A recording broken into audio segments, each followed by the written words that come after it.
Hi, this is Kletus here. That's Kletus with a K. And if you're watching this, then I'm assuming that you're having some problems in Clan Wars with your clan and you're looking to improve the win percentage that you currently have. While I won't suggest that you'll get a 100% win rate by watching this video, I do think that if you follow some of the strategies involved, you will improve your success rate in Clan Wars. It's not unreasonable for you to be able to win 2 out of 3, 3 out of 4, 4 out of 5 if you improve your clan over little small things that's easy to do. It's just a lot of people don't get around to doing it in their clan. The number one first most important thing that I would suggest to you in your clan wars is to optimize your clan wars search time. The reason for that is the longer the search goes is the bigger chance that you will face either an overmatched clan for you or an undermatched clan for you.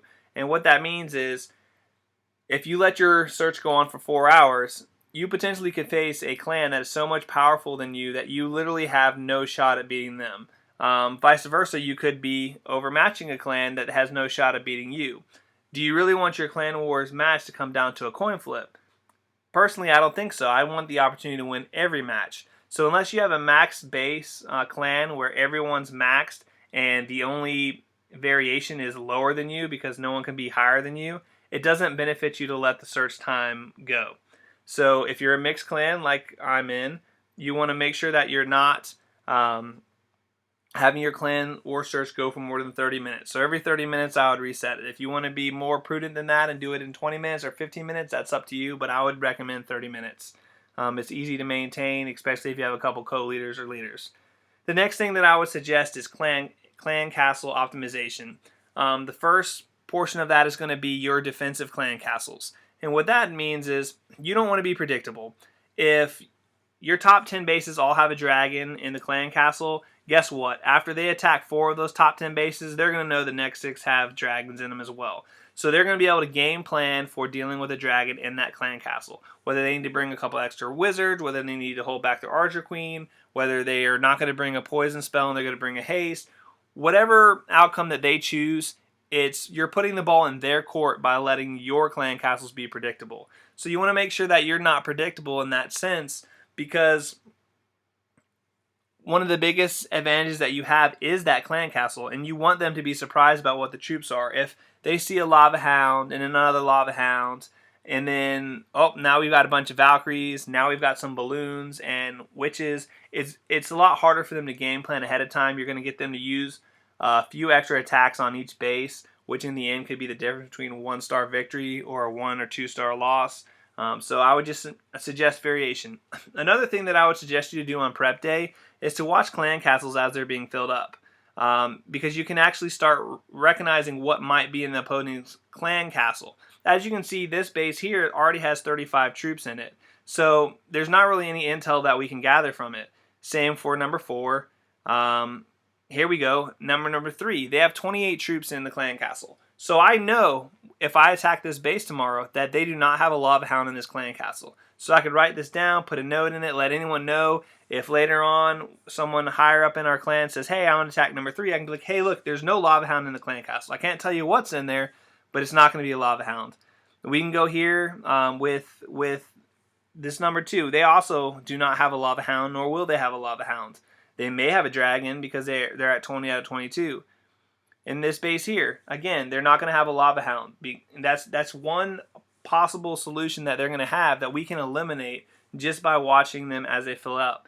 You can even go to your opponent's base, and if you look at the top people in the opponent's clan, you can a lot of times see them building the war troops. So you can see like, hey, their number 1's got 8 level 5 dragons in their clan castle or in their barracks, and then next thing you know, all the bases fill up with 20. Well, you can know that there's going to be dragons in those bases, and you can kind of pre-game. It doesn't show you what's in there, but you can kind of figure it out by watching them fill up those castles. So that's something to look out for. The next thing that I would suggest is to have different base designs for all of your players. I mean, if you want to use a YouTube base, a lot of people will say, hey, don't use them. But if you are going to use them, don't use a bunch of the same ones. You need to have every single person have a different base. And what I mean by that is if you look at their number 1 player and their number 2 player, they have the exact same base. So if we know how to beat number 1, then we know how to beat number 2. So then we're going to get a bunch of easy stars because there's no variety in these bases. And that's one of the things that you want to kind of avoid, is you want to have a bunch of different bases, different looks. Same thing with the clan castles. You just want to have variation. One of the obvious things that I'll touch on briefly is heroes are extremely important. They're extremely underweighted in war. The reason for that being is you may not have them. So Supercell can't say, hey, you know what, we're going to count heroes to be the top-notch thing in the Clan Wars matchmaking, but then you're not going to have them for Clan Wars. So they're always going to be undervalued unless they decide to allow you to use your heroes in war, which they've said in the past they're not going to do. Maybe they will, maybe they won't. But in the meantime, I would highly suggest that you take advantage of the fact that they don't weight highly and level up your heroes. It's one of the most deciding factors in offense, especially at like Town Hall 9 level and Town Hall 10 level. Heroes make or break many attacks, and the higher level you have, the more advantage you're going to have. The next thing I would touch upon is what base to attack. One of the most common strategies that goes around is lateral attacks. You're more than welcome to try it out. I believe it's kind of like the first level of attack strategy beyond Mad Chaos. That's what most clans start off with. Jump in, attack whatever you want. Let's see what happens.